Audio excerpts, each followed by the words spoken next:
Errors and Omissions surveys Linda Bond's work for 2 decades of U.S. conflict, both foreign and domestic, since September 11, 2001.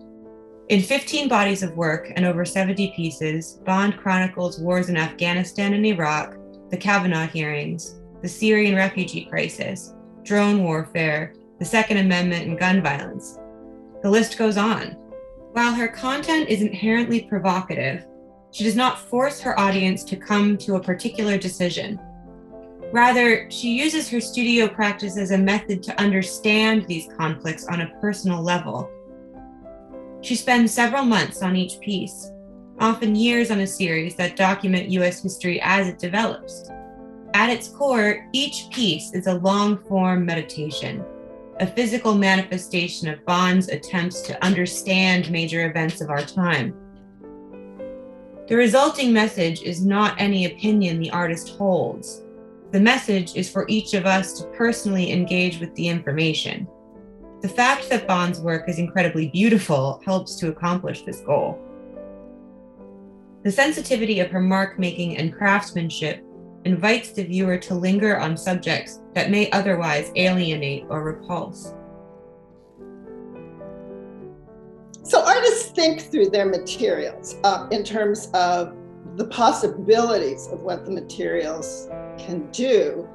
And they will tend to use materials they're familiar with, the materials they were taught to use. And it's more unusual for an artist to say, I'm going to use material because it has associations beyond what I can physically do with it. Linda just did an extraordinary example because I was fully aware that she was taking the materials of her subjects in some sense. I mean, her subject dealt with weaponry, and she took materials that had to do with explosives and used that as a drawing material, which is also part of the poetry of them, because they then stand for the life that's affected by these weapons. And Linda does that a lot, where, her touch reminds you of the humans involved in both sides. It's not a simple story. She doesn't make a complicated story simple, but she draws you as a viewer in to say, you really still have to look at this and figure out what it means for you. Your country's doing this stuff. Is it okay? Is there anything you can do about it? Absolutely clear that every single piece is labor intensive.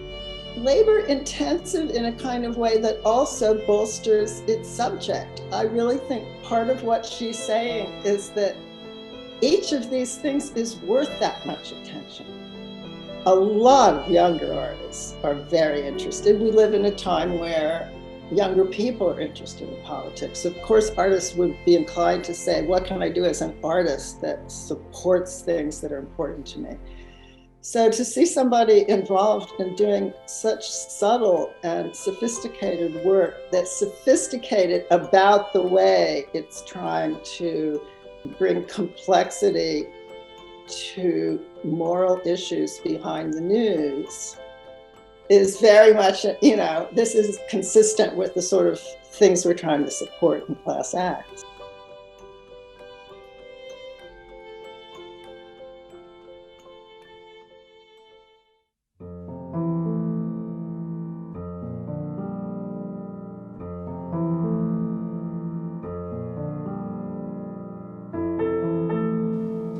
For over 2 decades, the content of my artwork has addressed issues of social concern. It primarily explores the mediated experience of global conflict. Working from representation to abstraction, I aim to marry form and content in visually compelling images. Pausing to examine the details of current events, my work is a personal attempt to both humanize these tragedies and to combat the numbing effect of a media-saturated culture.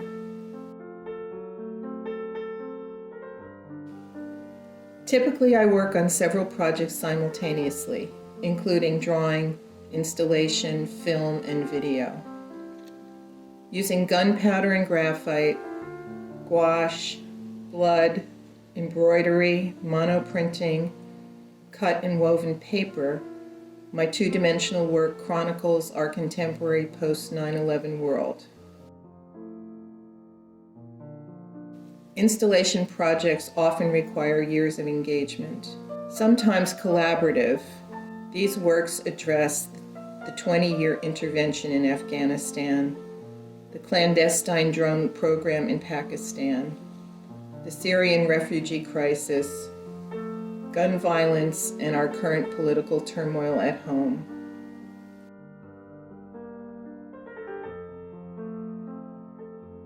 Shadow War began in 2012 and is an ongoing project, composed of roughly 425 unique pieces. In this instance, the number of images corresponds to the approximate number of American airstrikes in Pakistan since the United States began its clandestine drone program there in 2004. For a count made between 2011 and 2015, I used vintage gauze bandages, including World War II and Vietnam bandaging found on eBay, and ink-like gunpowder to make over 130,000 fingerprint marks on streams of transparent fabric, to count the estimated casualties, both military and civilian, resulting from the response to the attacks on September 11, 2001. The time required by this process provided a means to acknowledge the cost of war. Each casualty imprinted with my own body was a way of personally meditating on the loss of each individual life, as well as the magnitude of the collective destruction. Forced to Flee, Lena's Story, 2017, is a collaboration with Rick Brotman. I met Lena for the first time in 2015 at Brandeis University, where she told the story of her life in Syria during the ongoing conflict there. She and her family were forced to flee from their home after Lena was kidnapped and threatened. In the spring of 2016, Lena agreed to tell her story again before a video camera. Her words inspired this recording, as well as a suite of prints also included in the exhibition.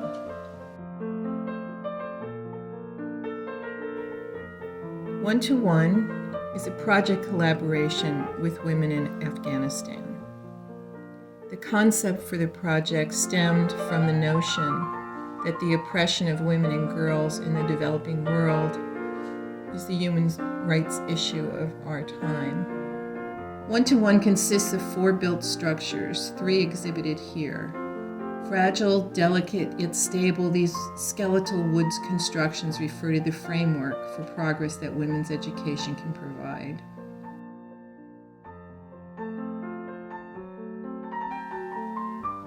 The choice of materials with their physicality and my methods of handling them helps to convey my concepts. The Woven Constitution and Justice series consist of interwoven paper comprised of news articles and articles of the U.S. Constitution. Another project, The Wall, is a collection of handmade paper sheets embedded with visible text and iconography. These sheets were made from paper pulp derived from shredded New York Times pages, which hold articles about immigration, the border wall, deportations, and refugee camps in the United States.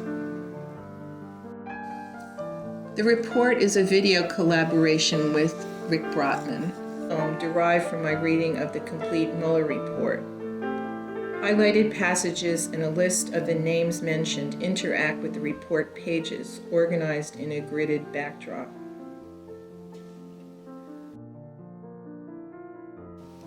Inventory is an ongoing project that began in 2011. It catalogs, displays, and disperses images of 190,000 weapons gone missing in Iraq. Visitors are invited to take a selection of cards to keep or pass along to others, possibly mimicking the long path taken by the actual weapons. Understanding Histories, a project from 2015 to 2020, began as a history lesson, helping me comprehend the United States' complicated story with the Middle East and South Asia. This series of drawings uses both text and image to chronicle significant historic moments that have contributed to the current unrest in that part of the world. I'm often asked how I cope with the difficult content of my artwork. With the layered application of gunpowder on paper, drawing with embroidery flaws, shredding newspaper to make new pages with its pulp, or reading and highlighting the 448-page Mueller report, I work with labor-intensive practices that serve as meditation. A focused engagement with the making helps me transform the oftentimes destructive content of my work into disarming objects of art that encourage contemplation and touch beauty.